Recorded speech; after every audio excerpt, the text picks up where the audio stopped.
My name is Claire Mitchell. I am 30 years old and I make a living predicting worst-case scenarios for a fintech company in Denver. But nothing in my job ever prepared me for the 10-second voicemail that blew up my family. It came in on a Tuesday afternoon, right between a risk report and a cold cup of coffee. I tapped play and heard my mom's voice, flat and businesslike, as if she were canceling a subscription, not her daughter. "You're out. Don't come back. We're moving on without you." No explanation, no emotion, just a verdict. For a second, I just stared at my phone, feeling my heartbeat in my ears. Then the part of my brain that spends all day locking down other people's money quietly kicked in. I didn't call back. I didn't argue. I typed one simple text. "Okay." Then I moved on first. I logged into the family LLC I had built from scratch, the one holding our rental properties in the new triplex we were about to close on, and I locked every permission that had my name on it. No more deals signed with my credit, no more transfers without my approval.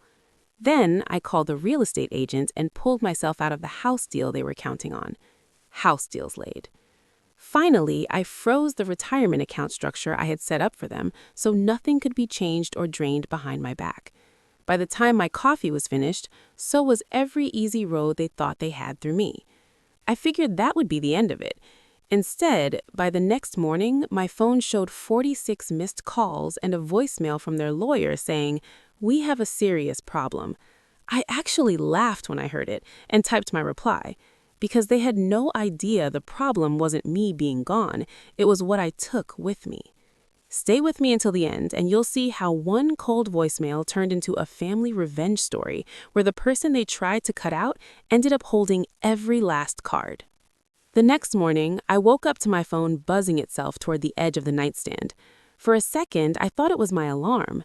Then I saw the screen. 46 missed calls. Mom, Dad, unknown numbers, one from a law office I recognized. The latest notification was a voicemail from their lawyer. I put in my earbuds and hit play while I started the coffee machine. "This is Evan Coleman, counsel for Mark and Diane Mitchell. Claire, we need to talk. This is serious. Please call me back as soon as possible." His voice was tight in that way lawyers get when they realize their clients left out important details. I let the message end and stared at the wall for a moment, listening to the coffee drip. My phone kept lighting up as new texts came in from Mom. "Claire, this is just a misunderstanding. Call me. We need to talk." From Dad, "Kiddo, whatever happened, we can fix this. Please call us back." Another one from Mom, "We didn't mean it like that. We were upset. Come home so we can explain." Funny, I thought, because yesterday there had been no confusion in her voice at all. "You're out. Don't come back. We're moving on without you." That had sounded pretty clear to me. I scrolled, half expecting to see Brooke's name somewhere in the flood. Nothing. Not a single text or missed call from my little sister, who usually spammed our family group chat over the smallest thing. For someone who loved attention, she was very quiet now. While the coffee finished, I opened the building security app and pulled up the camera feed for our front entrance, almost on autopilot. The screen showed a clip from earlier that morning, my dad standing outside the glass door of my apartment building, hands shoved deep into his jacket pockets, looking up at the second floor where my unit was. He checked his phone, hesitated like he was about to ring the buzzer, then turned around and walked away. No call, no knock, just retreat. My chest tightened for half a second, then I pushed the feeling down. When people show you how easily they can cut you off, you do not rush to comfort them when they feel the knife swing back their way. On the way to work, my phone kept vibrating in my bag. I let it. At my desk, I finally shot off 3 short replies to Mom. "I'm safe. I need time." To Dad, "I heard the voicemail. I'm not ready to talk." To the lawyer, "I received your message. I will respond in writing." I did not owe anyone more than that. A little before lunch, my coworker Jenna rolled her chair over to my desk, lowering her voice. "You've been staring at that screen like you were about to blow it up," she said. "Everything okay at home?" I almost said yes out of habit, but stopped myself. Not really. My parents decided I am out of the family business. Her eyebrows shot up. Do they realize you were the family business? I shrugged. They left a voicemail. I locked things down. Now their lawyer is involved. Jenna let out a slow whistle. Look, I am not telling you what to do, but you know how this goes. The second money is involved, everybody starts performing. If you make moves out of guilt, they will spin that into you admitting fault. Make sure every decision you make is something you'd be fine explaining to a judge one day. I nodded. That part I understood better than anyone. Risk management was my job. I had spent years building systems so people could not quietly move money around behind each other's backs. And now I was realizing I had built the perfect system to keep my own family from doing the same thing to me.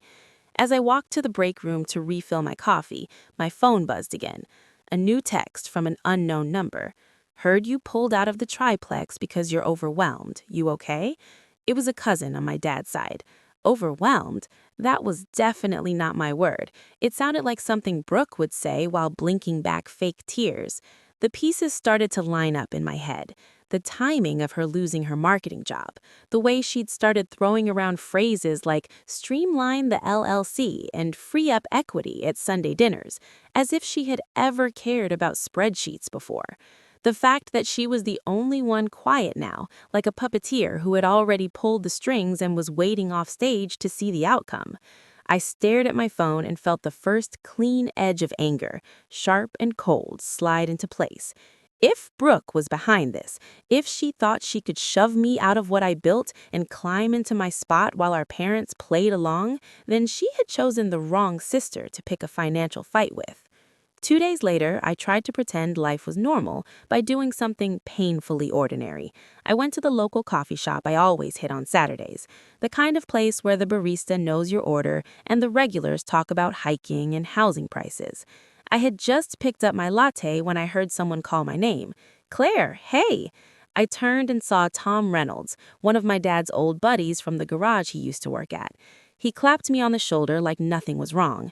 Heard about the triplex? He said, lowering his voice like he was about to share a secret.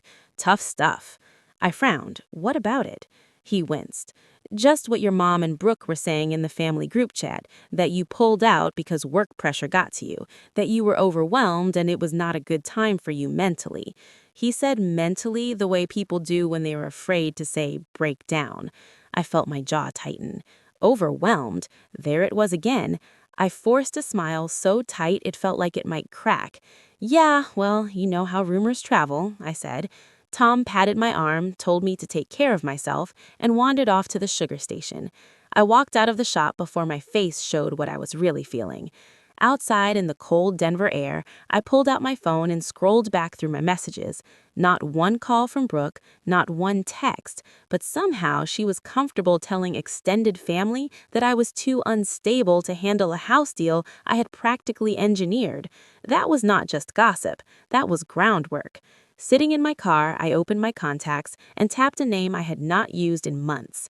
Daniel Hayes, the financial advisor who had helped me set up the original structure for our family LLC, before my parents, under Brooke's influence, switched to someone newer and flashier. Daniel picked up on the second ring. Claire, this is a surprise, he said. Still keeping everyone out of trouble? Working on it, I said. I have a question. Has anyone tried to change ownership percentages in Mitchell Holdings LLC recently? There was a pause, the kind where you can hear someone sit up straighter. I've seen some draft documents float by, he said slowly. Your mom mentioned a new advisor, asked a few hypotheticals, but I saw references to adding another family member as a managing member, and your signature line was blank. It looked messy, so I told her nothing could move without you. My grip tightened on the steering wheel. Another family member. Brooke, of course. Did any of it go through? I asked. No, he said. The paperwork was incomplete and frankly questionable. But Claire, if someone is trying to backdoor their way into control of your LLC, you need to get ahead of it. I thanked him, hung up, and stared at the dashboard for a long moment. I thought about the voicemail telling me I was out. I thought about Tom parroting the word overwhelmed. I thought about my mom suddenly wanting a new advisor right after Brooke lost her job.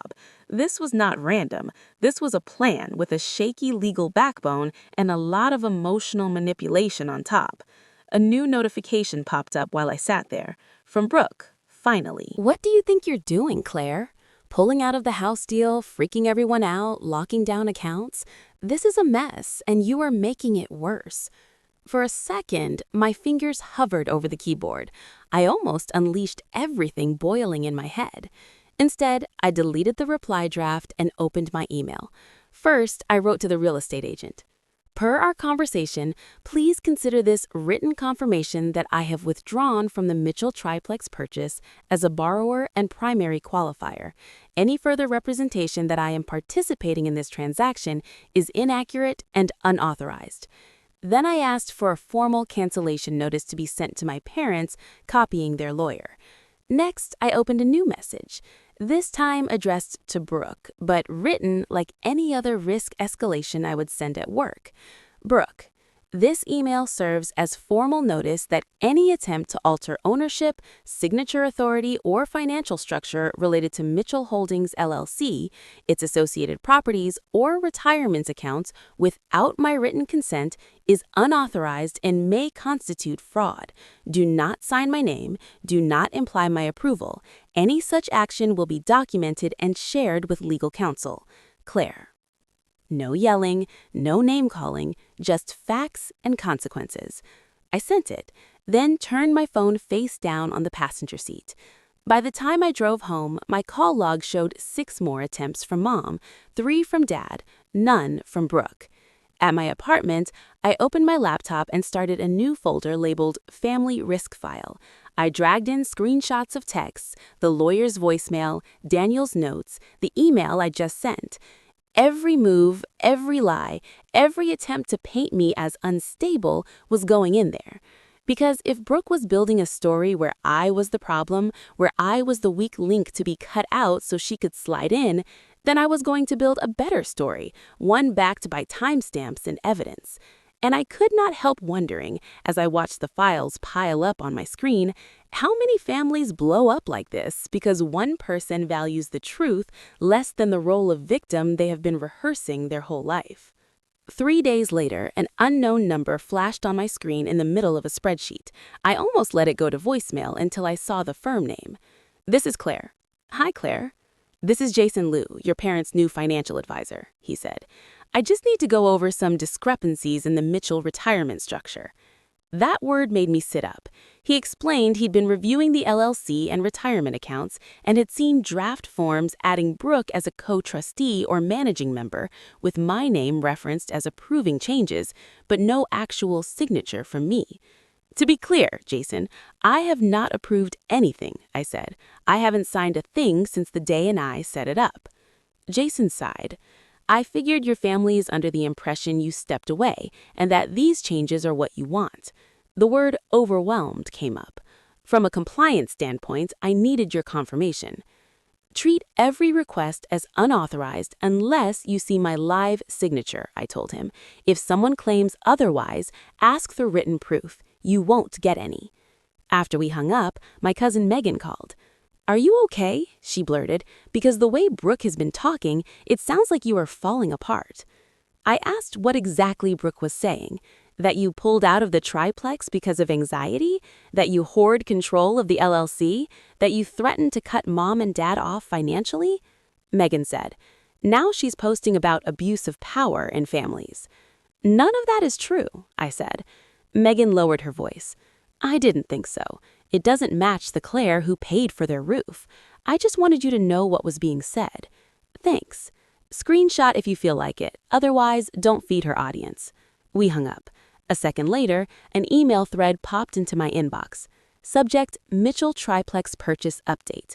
It was from our agent, Susan, with my parents, Brooke, and Evan, the lawyer on copy. Quoted under her reply was Brooke's message. Susan, as we discussed, Claire has pulled out due to personal mental health struggles. We need to move forward without her. Please respect her limitations. Brooke had written, sounding so caring, it made my skin crawl. Susan's actual reply was crisp. Thank you, Brooke. For liability, I'll need written confirmation directly from Claire, and we'll pause the file for now. I started typing before the anger softened. Hi, Susan, I wrote. Attached is my written withdrawal from 2 days ago and the pre-approval docs. I am not exiting due to mental health struggles. I am withdrawing because I no longer consent to my name, credit, or income being used under the current family circumstances.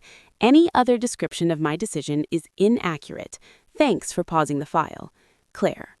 I copied Evan and Jason, attached everything proving I had been the driver from day one. Susan replied quickly to the smaller group. Understood. I will ignore Brooke's prior message and only act on instructions that come from you. A quiet email followed from Evan. Received. We should talk about next steps. That night, there was an envelope taped to my apartment door with my mom's handwriting.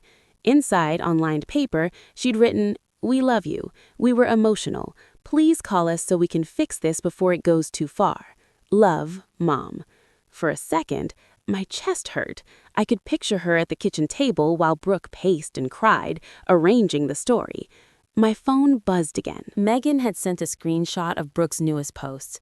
Sometimes the most dangerous person in a family is the one who controls all the money and punishes you when you don't obey, it said. Healing means walking away from people who weaponize their power, even if they share your last name. The comments were full of hearts and "you go, girl."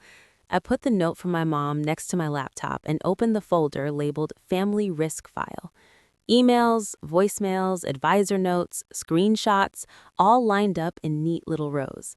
Up until now, I'd just been shutting doors. As I watched the files stack up, I realized defense wasn't enough. If Brooke wanted to build a narrative where I was the villain, I was going to answer with something she couldn't spin.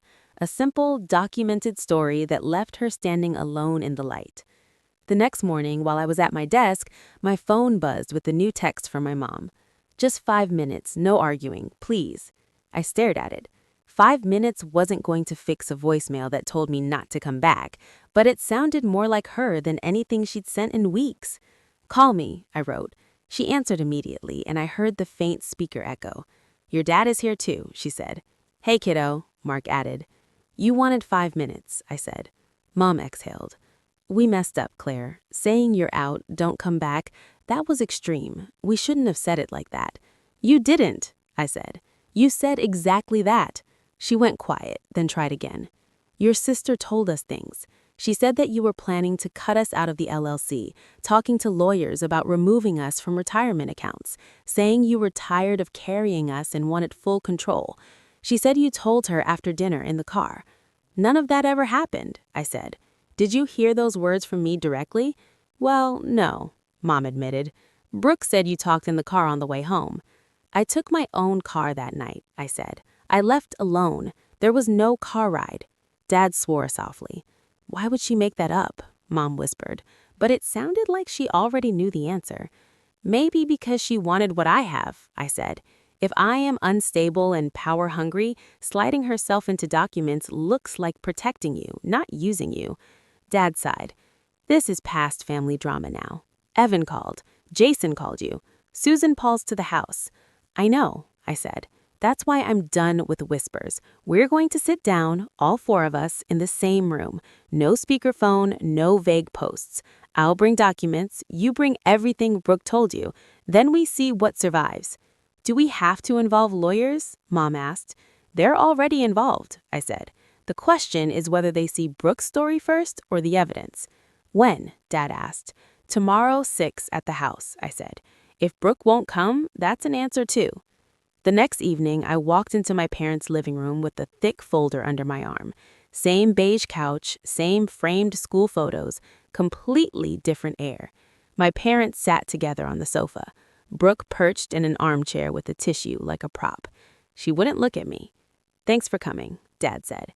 I set the folder and my phone on the coffee table.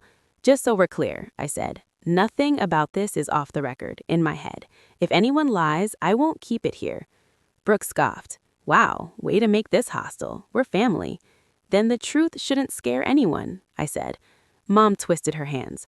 "Brooke, honey, tell Claire what you told us." "No," I said. "Brooke can speak for herself. Go ahead." Brooke rolled her eyes. I just repeated what you said, she snapped.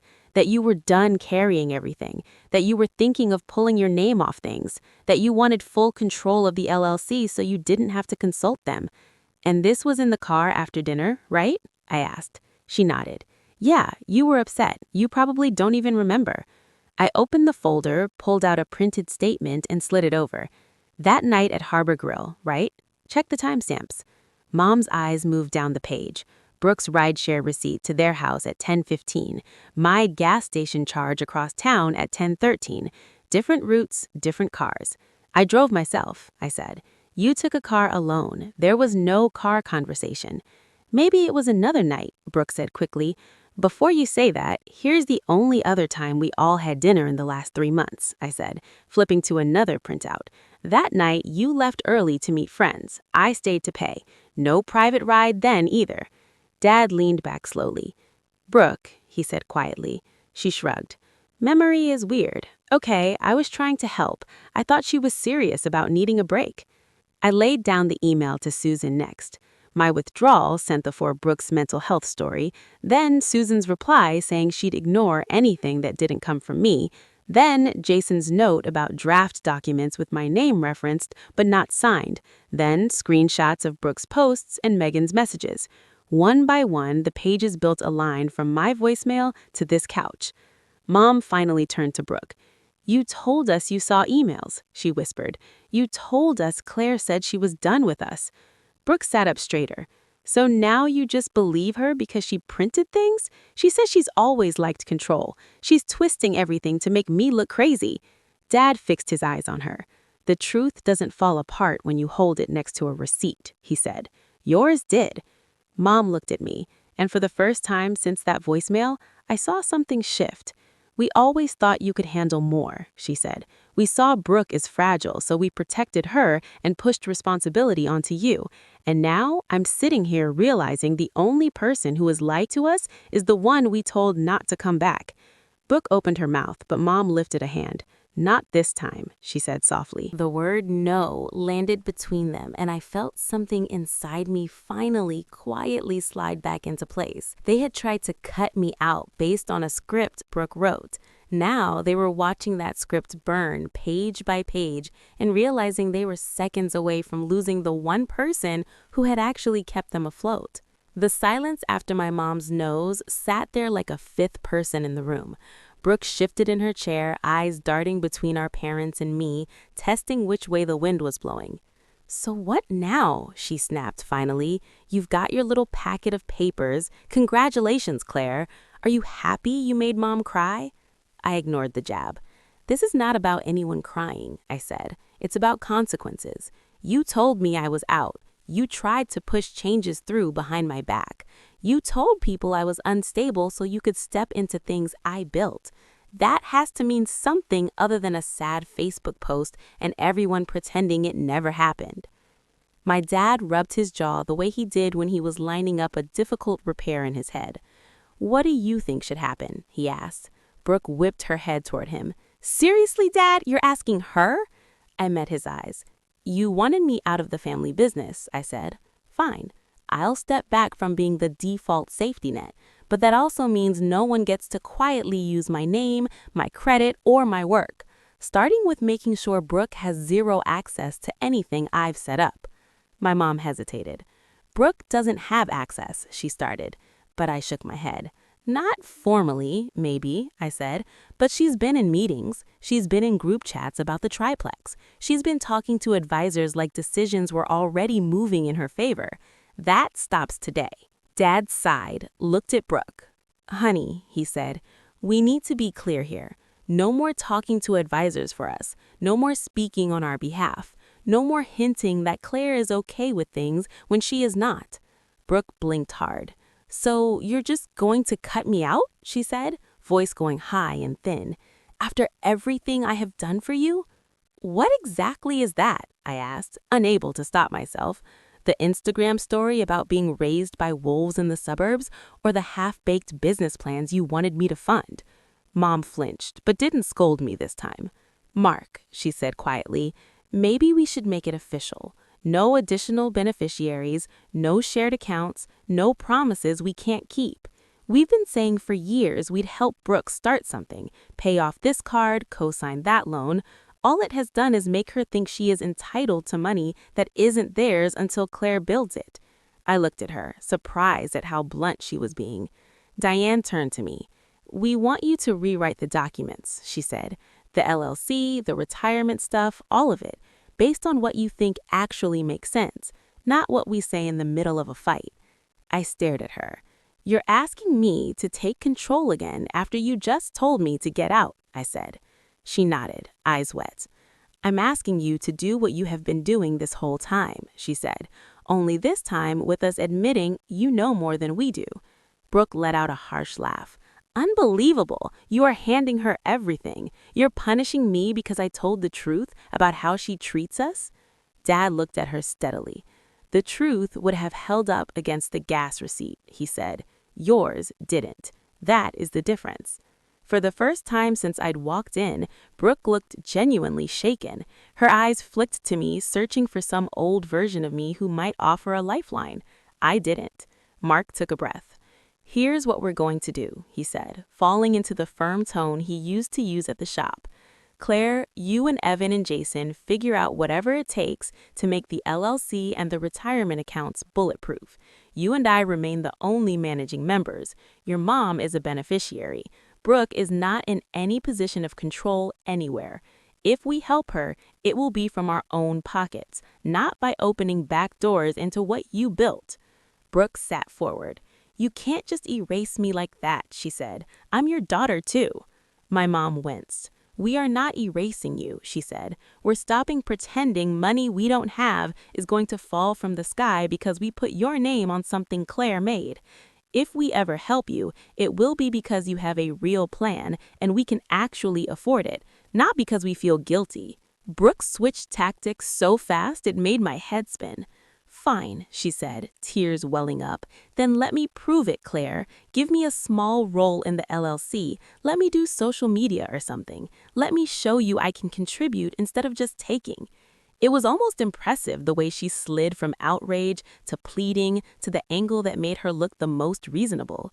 A year ago, I might have fallen for it. Now, I just saw another version of the same pattern. I stood up, picked up my folder. "No," I said, simply. "If you want to prove you can build something, you don't do it by wiring yourself into what someone else has already built.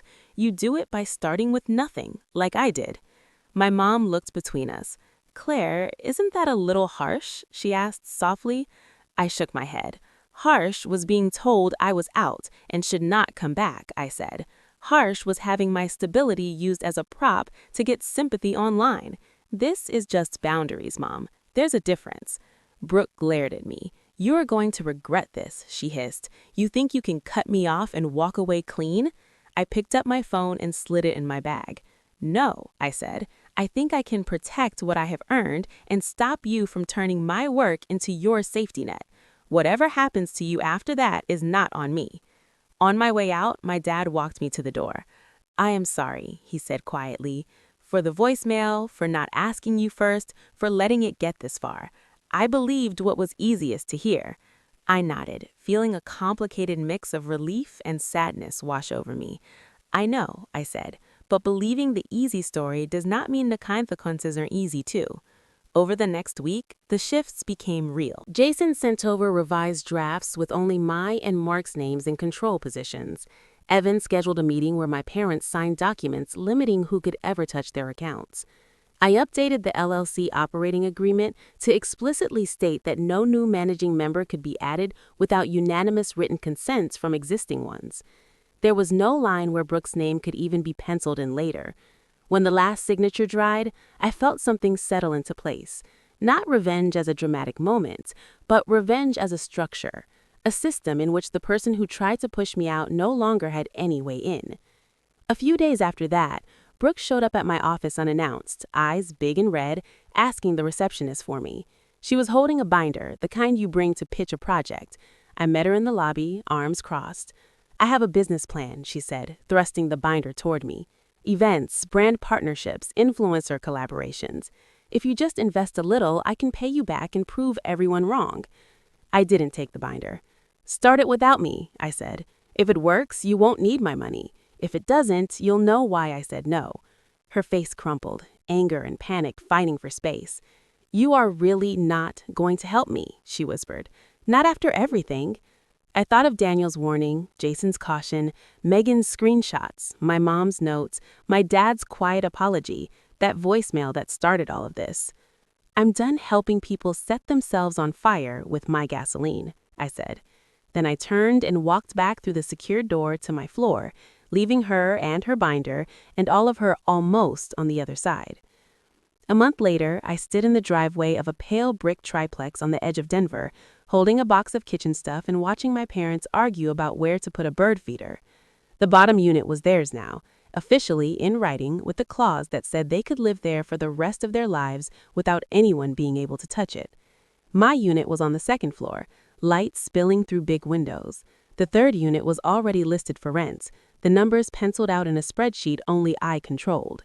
Mitchell Holdings LLC, the thing Brooke had tried to slide into, was leaner and cleaner. Just me and my dad as managing members, my mom as a beneficiary, and more safeguards than any family drama could shake loose. No side doors, no room for creative interpretations. On weekend evenings, I'd come down and cook with my mom in her new kitchen while my dad watched some car show in the living room. We did not rehash every detail, but we stopped pretending money was some mysterious fog nobody understood. I would pull up the accounts on my laptop and walk them through what was real instead of what they wished was real. It was not perfect. There were still sad moments, still guilt in their eyes when Brooke's name came up. But now, when she texted asking for help with another credit card, my mom would show me the message, then set her phone face down and say, "We can't fix this for her, not this way." From what I heard through cousins, Brooke ended up in a small apartment across town, bouncing between gigs, her big event plan never really taking off. People were starting to notice that her stories always needed a villain and a spotlight. For once, I was not in either role. I did not sue her. I did not try to destroy her online. I did something quieter and, to me, sharper. I removed the leverage she thought she had and let her sit with a life that was hers alone, not propped up by my work. I was not angry anymore. I was clear. Clear that trust without boundaries is just an invitation for the wrong person to move in and rearrange everything. Clear that being the strong one in a family does not mean letting people weaponize your strength against you. If there is any lesson in all of this, it is that you can love your family and still refuse to be their insurance policy when they gamble with the truth. You can forgive without giving the keys back. And if someone ever tells you you're out, don't come back, you are allowed to believe them. Step back and ask yourself a harder question. What do I stop giving them access to from this moment on? Maybe you have your own version of this story, a time when someone used your loyalty like a credit card with no limit. If you do, I hope you learned faster than I did that saying no is not revenge, it's self-respect. And sometimes that is the only thing worth protecting more than the house itself.